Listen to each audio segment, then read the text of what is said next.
kanto kasi hindi kumakain.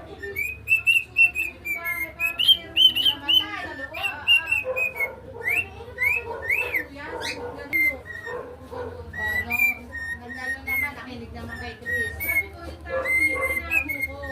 Oo, nakinig naman. Saan pinatapon mo ng tarpaulin? Huwag ko daw inapon. Eh, sinabi ko naman. Sabi niya, Simbay waga, di mo kilala nung nasa lupa pa. Ay walang nalaala, ikaw'y nangangusta. nakalagay sa pinto. Akala mo talaga may matay pa doon. Sa pinto. Sa pinto doon sa harap. Ano yung may puro sa loob? Hindi ko siya ibuburo. Kapalit ako ng picture niya. Oh!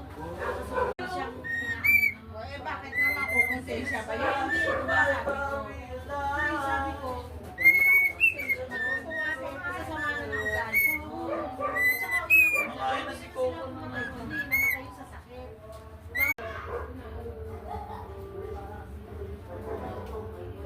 Mukhang ikid lang. Mukhang tingin-ikid lang pa ako.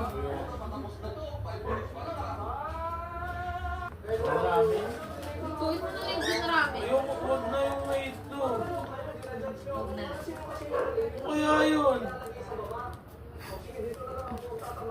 Diki-diki. Nakakatamad kasi mag-gayat na ikaw mag-gadgad. Labas wala akong ginagawa. Ay, luto na.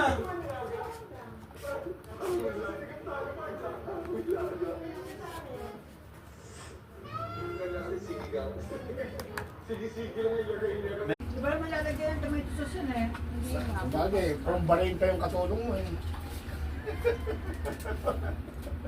Tulungan mo nga ako rin naman.